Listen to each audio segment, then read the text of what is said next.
అందరికీ నమస్తే. Welcome to TR TV. నేను మీ తిరుపతి. తెలంగాణ రాష్ట్ర ముఖ్యమంత్రి రేవంత్ అన్న పరువు తీసిండు. కేరళ సీఎం రేవంత్ అన్న కేరళ ఎన్నికల ప్రచారానికి 2 రోజులు వేయిండు. 2 రోజుల ప్రచారంలో పొద్దుగాల లేస్తే రేవంత్ అన్న భారీ బహిరంగ సభలో అయినా మీటింగ్లో అయినా ఆఖరికి గల్లీలలో తిరిగేటప్పుడు మీటింగ్స్ ఉంటాయి కదా, అక్కడైనా కూడా ప్రెస్ మీట్లో అయినా మీడియా చిట్చాట్లో అయినా రేవంత్ అన్న మాట్లాడినటువంటి మాట ఏంది? కేరళలో తెలంగాణను ఉద్దేశించి, కర్ణాటకను ఉద్దేశించి మాట్లాడిండు. తెలంగాణలో 6 గ్యారెంటీలు అమలు చేసేసినాం, తెలంగాణలో 420 హామీలు కూడా ఇచ్చేసినాం, రైతులకు రైతు భరోసా ఇచ్చినాం, 27 నెలల పరిపాలనలో 67,000 ఉద్యోగాలు ఇచ్చినాం, తెలంగాణను మొత్తం ఫుల్ డెవలప్మెంట్ చేసినామని చెప్పి రేవంత్ అన్న కేరళలో చెప్పిండు. ఆఖరికి కర్ణాటకలో కూడా మేము ఇచ్చినటువంటి గ్యారెంటీలు అన్నీ పూర్తి చేసేసినాం, అక్కడ ఇచ్చినటువంటి హామీలన్నీ పూర్తి చేసేసినాం, కేవలం 2.5 సంవత్సరాలలో రాష్ట్రాలను మార్చేసినాం, అద్భుతంగా తీర్చిదిద్దినామని చెప్పి కేరళలో అన్న డైలాగ్ కొట్టేటటువంటి కార్యక్రమం చేసిండు.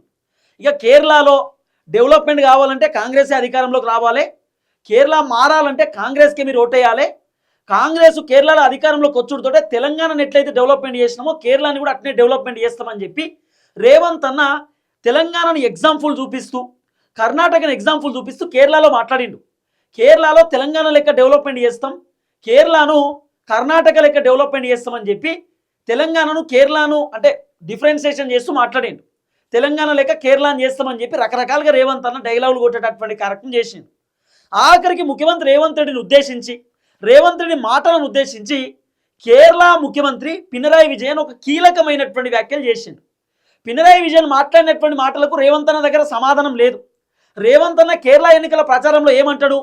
పినరాయి విజయన్ మోదీ ఇద్దరు ఒకటే, అన్నదమ్ములు వీళ్ళిద్దరు కలిసి డ్రామా ఆడుతురు, వీళ్ళిద్దరు కలిసి ఎన్నికలలో పోటీ చేస్తున్నారు, వీళ్ళంతా చీకటి ఒప్పందం, వీళ్ళంతా ఒకటే అని చెప్పి రేవంత్ అన్న అక్కడ మాట్లాడిండు. పినరాయి విజయన్ చెప్తున్నటువంటి మాట ఏంది? కేంద్ర ప్రభుత్వం గిన్ని అప్పులు చేస్తుంటే కాంగ్రెస్ ఎందుకు ప్రశ్నిస్తలేరు, ముఖ్యమంత్రి రేవంత్ రెడ్డి ఎందుకు ప్రశ్నిస్తలేడు, ప్రశ్నించకపోవడానికి గల కారణం ఏంది, ఎవరెవరు ఒకటి అనేది ఇప్పుడు తెలుస్తుంది. కాంగ్రెస్ బీజేపీని ప్రశ్నించేది సిపిఐ సిపిఎం, మేం ప్రశ్నిస్తున్నాం, ఎక్కడ కూడా కాంగ్రెస్ బీజేపీని ప్రశ్నిస్తలేదు. అంటే కాంగ్రెస్ బీజేపీ 2 ఒకటే అని చెప్పి పినరాయి చెప్తున్నటువంటి మాట. అట్లనే కేరళ సీఎం రేవంత్ రెడ్డిని ఉద్దేశించి చాలా బలంగా మాట్లాడేటటువంటి కార్యక్రమం చేసిండు. నిన్న పినరాయి విజయన్ రేవంత్ రెడ్డిని ఉద్దేశించి ఒక ట్వీట్ పెట్టిండు. ట్విట్టర్లో ఈ ట్వీట్ ఇప్పుడు ఫుల్ వైరల్ అవుతా ఉంది. ఇగో పినరాయి విజయన్ అని చెప్పి ఆయనకు సంబంధించినటువంటి tweet. Telangana CM Shri Revanth Reddy's reaction అంటే recent disappearing remarks about Kerala and interiorly baseless అని చెప్పి చాలా క్లియర్గా ఆయన ట్విట్టర్లో ట్వీట్ పెట్టిండు. ఇంగ్లీష్లో ఆయన ట్వీట్ పెట్టిండు. ఇంగ్లీష్లో ఏం ట్వీట్ పెట్టిండు ఏం కథ అనేది నేను తెలుగులో మీకు ట్రాన్స్లేట్ చేసి వినిపించేటటువంటి కార్యక్రమం చేస్తా. రేవంత్ రెడ్డిని ఉద్దేశించి కేరళ సీఎం ఏం మాట్లాడిండు, ఎందుకు అట్లా మాట్లాడడానికి గల కారణం ఏందనేది పిన్ టు పిన్ ఈ వీడియోలో నేను మీకు చెప్పేటటువంటి కార్యక్రమం చేస్తా. ఫస్ట్ టైం మన ఛానల్ చూస్తున్నటువంటి వాళ్ళు దయచేసి సబ్స్క్రైబ్ చేయండి, షేర్ చేయండి, లైక్ చేయండి. మీరు సబ్స్క్రైబ్ చేసుకోవడం ద్వారా నాకు ధైర్యం వస్తుంది, బలం వస్తుంది. నేను ఇంకా ప్రజా సమస్యలపైన గట్టిగా మాట్లాడతా, ప్రభుత్వాన్ని గట్టిగా ప్రశ్నిస్తా. ఇక రేవంత్ అన్న తెలంగాణలో అన్నీ చేసేసినాం, తెలంగాణ అద్భుతం అయిపోయిందని చెప్పి తెలంగాణ గురించి కేరళలో చెప్పిండు. లగిచర్లకు సంబంధించినటువంటి వీడియోలు కేరళలో వైరల్ అవుతున్నాయట. మొన్న వెలుగు మాటలలో దాదాపు 60 ఎకరాలలో భూదాన్ భూములకు సంబంధించినటువంటి భూమిలో ఉన్నటువంటి ఇల్లులు కూల్చేసినటువంటి రేవంత్ రెడ్డి ఆ బాధితులకు సంబంధించినటువంటి వీడియోలు కేరళలో వైరల్ అవుతున్నాయట. రేవంత్ రెడ్డి ప్రభుత్వం పైన నిరుద్యోగులు తిరుగుబాటు చేసింది, రేవంత్ రెడ్డి ప్రభుత్వం పైన ఇక చాలామంది ధర్నాలు చేసినటువంటి వాళ్ళు ఉన్నారు కదా, వాళ్ళ వీడియోలు అన్నీ కూడా కేరళలో ప్రచారం అవుతున్నాయట. ఇగో రేవంత్ రెడ్డి పరిపాలన వల్ల గిన్ని ఇల్లులు కూలిపోయినాయి, హైడ్రా వల్ల చాలామంది పేదవాళ్ళ బతుకులు రోడ్డున పడ్డాయి, ఇదో ఇది రేవంత్ రెడ్డి ట్రాక్ రికార్డ్ అని చెప్పి కేరళలో వైరల్ చేస్తున్నారట. రేవంత్ అన్న ఏం చెప్తున్నాడు కేరళలో? రేవంత్ అన్న మీటింగ్లలో సభలలో ఏమని మాట్లాడిండు? తెలంగాణలో అద్భుతాలు చేసినాం, తెలంగాణలో మా కాంగ్రెస్ గవర్నమెంట్ సూపర్ ఉన్నది, కావాలంటే పినరాయి విజయన్కి డౌట్ ఉంటే, కేరళ జనాలకు డౌట్ ఉంటే నేను ఒక విమానం పెడతా, కేరళ నుండి తెలంగాణకి వెళ్ళండి, తెలంగాణలో పోయి జనాలను అడగండి, జనాలే మీకు చెప్తారు కాంగ్రెస్ ఎంత మంచి పరిపాలన చేస్తుందో, పబ్లికే మీకు షాకింగ్ ముచ్చట్లు చెప్తారని చెప్పి రేవంత్ అన్న చెప్పిండు. ఇప్పుడు నిజంగానే కేరళ నుండి వచ్చి తెలంగాణలో ఎవరినైనా రేవంత్ రెడ్డి పరిపాలన ఎట్లుందని చెప్పి అడిగిరు అనుకో, నీకో దండం అని అంటారు జనాలు, నీకో దండం, రేవంత్ రెడ్డికో దండం, ఆ పరిపాలన వద్దు, ఆ కథ వద్దని చెప్తారు. రేవంత్ అన్న ఏమో తెలంగాణలో అద్భుతాలు చేసినాం సూపర్ అని చెప్పి డైలాగ్ కొడుతున్నాడు. ఇదే రేవంత్ అన్న ఏం చెప్పిండు? తెలంగాణ ఆగమైపోయింది, తెలంగాణ దివాలా తీసింది, తెలంగాణ చిన్నభిన్నం అయిపోయింది, తెలంగాణలో భూములు లేవు పంచడానికి, తెలంగాణ ఆర్థిక పరిస్థితి బాగాలేదు, అప్పులు అడగనీకి పోతే చెప్పులు ఎత్తుకపోతారేమో అటు చూస్తుర్రు, అప్పులు అడగనీకి పోతే అపాయింట్మెంట్ ఇస్తలేరు, తెలంగాణ అప్పులపాలు అయిపోయింది, ఏం చేయాలో అర్థమవుతలేదని చెప్పి రేవంత్ అన్న చెప్తాడు. మళ్ళీ రేవంత్ అనే తెలంగాణను సూపర్ డెవలప్మెంట్ చేసినాం అంటాడు. రేవంత్ అనే చేస్తే డెవలప్మెంట్ ఏమున్నది నాకు అర్థం కాక అడుగుతున్నా. మహిళలకు 2,500 రూపాయలు ఇచ్చిండా, 4,000 రూపాయల పెన్షన్ ఇచ్చిండా, నిరుద్యోగులకు 2 లక్షల ఉద్యోగాలు ఇచ్చిండా. ఆ 67,000 ఉద్యోగాలు ఇచ్చినా రేవంత్ రెడ్డి అబద్ధమే చెప్పిండు. రేవంత్ రెడ్డి ప్రభుత్వం ఇచ్చింది 17,000 ఉద్యోగాలు. మిగతా అన్ని కూడా కేసీఆర్ హయాంలో వచ్చినటువంటి నోటిఫికేషన్లకు కాంగ్రెస్ ప్రభుత్వం ఎగ్జామ్స్ పెట్టి నియామక పత్రాలు ఇచ్చారు అంతే. అంతే తప్ప అన్నీ మేమే ఇచ్చినామని చెప్పి రేవంత్ అన్న డైలాగులు. ఆఖరికి చెప్తున్నాడు 26 లక్షల మంది రైతులకట రుణమాఫీ చేసినట్ట 21,000 కోట్ల రూపాయలు. పచ్చి అబద్ధం. రైతు భరోసా 9 రోజులలో 9,000 కోట్ల రూపాయలు రైతుల అకౌంట్లో విడుదల చేసినట్ట. పచ్చి అబద్ధం. సంవత్సరానికి 18,000 కోట్ల రూపాయలు రైతు భరోసా రేవంత్ అన్న అకౌంట్లో వేస్తున్నట్ట. పచ్చి అబద్ధం. సరే 3,47,000 కోట్ల రూపాయలు రేవంత్ అన్న అప్పు చేసిండు కదా. గవర్నమెంట్ స్కూల్ కట్టిండా, గవర్నమెంట్ కాలేజ్ కట్టిండా, లేకపోతే హాస్పిటల్ కట్టిండా, ఓ కలెక్టర్ ఆఫీస్ కట్టిండా, ఓ గవర్నమెంట్ భవనం కట్టిండా, ఇంటర్నేషనల్ స్కూళ్ళు కట్టిండా, ఓ గుడి కట్టిండా? ఏం చేసిండు అన్న? ఏం చేసిండని 3 లక్షల కోట్లు అప్పు చేసిండు. ఇప్పటిదాకా జరిగింది సరే 1 లక్ష కోట్లు మొత్తం ఏది కేసీఆర్ చేసిన అప్పులకు వడ్డీలు వేసుకుందాం. మిగతా 2.5 లక్షల కోట్ల రూపాయలు పైసలు ఎటుపోయినాయి? తెలంగాణలో ఉన్నటువంటి రైతులకు యూరియా బత్తాలు ఎందుకు వస్తలేవు? తెలంగాణలో ఉన్నటువంటి రైతులకు పంట పండియడానికి నీళ్ళు ఎందుకు పోతలేవు? తెలంగాణలో ఉన్నటువంటి రైతులకు రైతు భరోసా టైంకి ఎందుకు వస్తలేదు? పెన్షన్లు 4,000 ఎందుకు ఇస్తలేడు? కౌలు రైతులకు పైసలు ఎందుకు వస్తలేవు?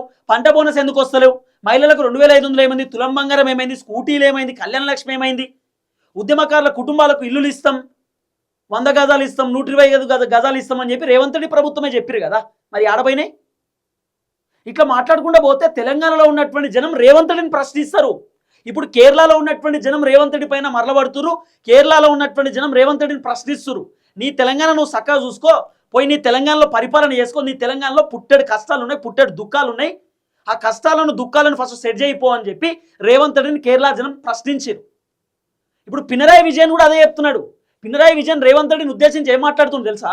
రేవంత్ రెడ్డి ఏమో పినరాయి విజయన్ తోటి పరిపాలన శాత కాలేదు, ఆయన కేరళలో ఏం చక్కగా చేయలేదు, మేమే చేసిన మొత్తం తెలంగాణ కాంగ్రెస్ వచ్చినాక తెలంగాణలో ఫుల్ డెవలప్మెంట్ అవుతుంది, కర్ణాటకలో ఫుల్ డెవలప్మెంట్ అవుతుందని రేవంత్ అన్న డైలాగులు కొడుతున్నాడు. 6 గ్యారెంటీలు అమలు చేసేసిరాట రేవంత్ అని చెప్తున్నాడు. అందుకే పినరాయి విజయన్ చెప్తున్నాడు ఏమని తెలుసా? ఇగో ట్విట్టర్లో ఏమని పెట్టిందంటే, తెలంగాణ ముఖ్యమంత్రి శ్రీ రేవంత్ రెడ్డి ఇటీవల కేరళపై చేసిన అభ్యంతరకరమైన వ్యాఖ్యలు పూర్తిగా నిరాధారకరమైనవి. తన సొంత రాష్ట్రంలో పేదల ఇండ్లపై బుల్డోజర్లు నడిపించే వ్యక్తి కేరళకు సామాజిక ప్రగతి గురించి నీతులు చెప్పడానికి ప్రయత్నించడం విడ్డూరమట. కేరళ ముఖ్యమంత్రి చెప్తున్నాడు రేవంత్ రెడ్డి తన సొంత రాష్ట్రంలో బుల్డోజర్లు పెట్టి పేదల ఇండ్లు కూల్చేస్తున్నాడు, పేదలను మొత్తం రోడ్డు మీదకి తీసుకొస్తున్నాడు. ఆయన మా కర్ణాటక అంటే ఆయన మా కేరళకు వచ్చి మాకు నీతులు చెప్తున్నాడు. ఆయన మా కర్ణాటక రాష్ట్రం గురించి చెప్తున్నాడు, ఆయన మాకు తెలంగాణ గురించి చెప్తున్నాడు. కర్ణాటకలో తెలంగాణలో కాంగ్రెస్ పరిపాలన వల్ల జనాలు ఎంత ఇబ్బంది పడుతున్నారో మాకు తెలియదా? రేవంత్ రెడ్డి మాకు వచ్చి నీతులు చెప్పాలనా? రేవంత్ రెడ్డి మాకు వచ్చి ఏదో నీతి సూక్కులు చెప్తున్నాడు, మాకు అన్నీ తెలుసు, ఏందో మాకు తెలుసు, రేవంత్ రెడ్డి చెప్పాల్సిన అవసరం లేదు. రేవంత్ రెడ్డి ఫస్ట్ టైం ముఖ్యమంత్రి అయిండు, అన్ని నాకే తెలిసినట్టు మాట్లాడితే కరెక్ట్ కాదని చెప్పి పినరాయి చెప్తున్న మాట. పినరాయి విజయన్ చెప్తున్నాడు ఫస్ట్ నీ రాష్ట్రంలో నువ్వు చక్కగా చూసుకో, నీ రాష్ట్రంలో నీ కాంగ్రెస్ వల్ల మొత్తం ఇల్లులు గుల్చేస్తున్నావు, పేదవాళ్ళ బతుకులు ఆగమవుతా ఉంది, పేదవాళ్ళు ఏడుస్తూ ఉన్నారు, కన్నీళ్ళు పెట్టుకుంటున్నారు, పేదవాళ్ళ ఇండ్ల పైన నీ ప్రతాపం కనబడతా ఉంది, బుల్డోజర్లు పెట్టి మొత్తం ఆగమాగం చేస్తున్నావు. నువ్వు మా గురించి చెప్తున్నావా? నువ్వు నీతులు చెప్తున్నావా? మాకు మేము నేర్చుకోవాలన్నా? మాకు చాలా విడ్డూరం అనిపిస్తుంది అని చెప్పి కేరళ ముఖ్యమంత్రి చెప్తున్న మాటలు రేవంత్ రెడ్డిని ఉద్దేశించి అంటున్నాడు.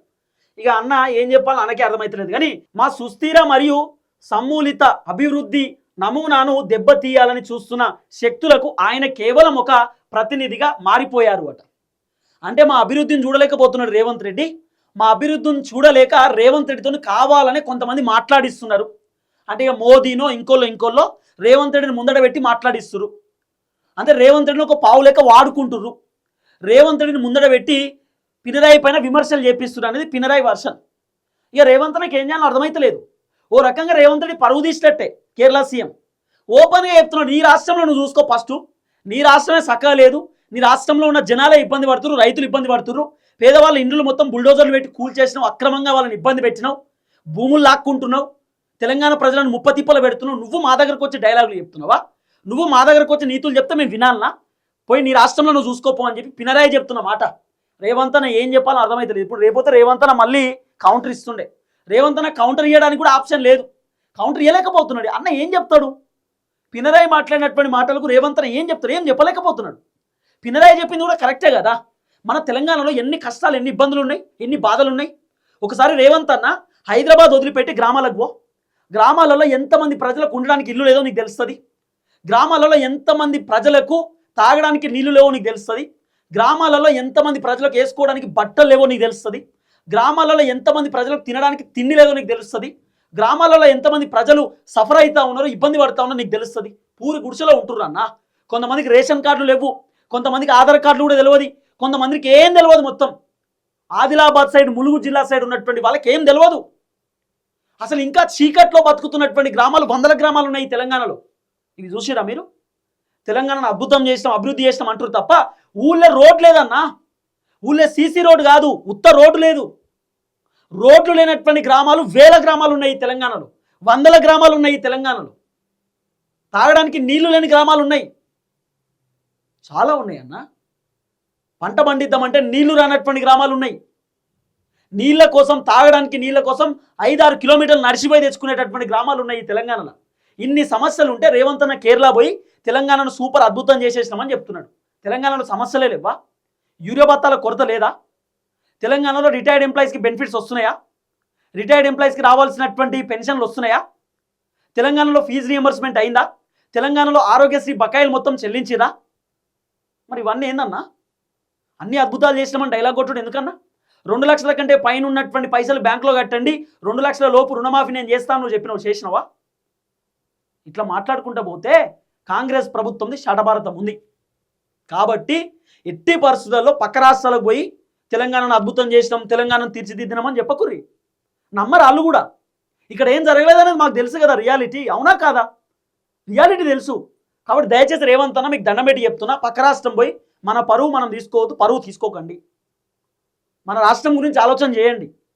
ఎంతమందికి ఉద్యోగాలు ఇవ్వాలి, ఉపాధి ఎట్లా దొరకాలి, ఏం కథ, నిరుద్యోగులకు ఉద్యోగాలు ఏ విధంగా ఇస్తావు, షేర్ మార్కెట్ ఎట్లా పెంచుతావు. షేర్ మార్కెట్ అంటే ఇదే, రియల్ ఎస్టేట్ మార్కెట్ మొత్తం డౌన్ అయిపోయింది. రియల్ ఎస్టేట్ అంతా, రియల్ ఎస్టేట్ని ఎట్లా పెంచాలి, హైదరాబాద్ బ్రాండ్ ఇమేజ్ ఎట్లా పెంచాలి, హైదరాబాద్లో మంచి మంచి కంపెనీలు వస్తే ఉద్యోగాలు ఎట్లా వస్తాయి, ఏం కథ గివ్వి కదన్న మీరు ఫోకస్ చేయాల్సింది. ఇవన్నీ వదిలిపెట్టి పక్క రాష్ట్రాలలో ఎన్నికలు పోతా అంటే ఎట్లా? పినరాయి విజయన్ ఒక మాట చెప్పిండు మొన్న, ఏమంటుండు? తెలంగాణ సొమ్ము మొత్తం కేరళలో పెడుతున్నాడు రేవంత్ రెడ్డి. కేరళలో ఎన్నికల యాడ్స్ ఇప్పించుకుంటున్నాడు, పేపర్లలో అఫిడవిట్మెంట్ ఇప్పిస్తున్నాడు. అఫిడవిట్ ఇదంతా కూడా, ఈ యాడ్స్ అంతా కూడా తెలంగాణ ప్రజల సొమ్ము. ఈ పైసలు ఏందో తెలంగాణ ప్రజలు ఖర్చు పెట్టండి, అక్కడ సమస్యలు తీరుతాయని చెప్పి పినరాయి చెప్తున్నాడు. ఇక రేవంత్ అన్న దగ్గర ఆన్సర్ లేదు. ఓపెన్గా ఆయన ట్వీట్ పెట్టిండు పినరాయి, నువ్వేంది చెప్పేది మాకని చెప్పి, నువ్వు మాకు మాట్లాడేది ఏంది, నువ్వు మాకు నీతులు చెప్పేది ఏంది, మేము వినడానికి రెడీలేం, నీ రాష్ట్రం నువ్వు చూసుకో అంటున్నాడు. ఇక రేవంత్ అన్న ఏం చేస్తాడు ఏం కథ అనేది ఇక రేవంత్ అన్న ఇష్టం. చూద్దాం ఏం జరగబోతుందో. దయచేసి వీడియో అందరికి షేర్ చేయండి. అందరికీ నమస్తే, థ్యాంక్ యూ సో మచ్. జై తెలంగాణ.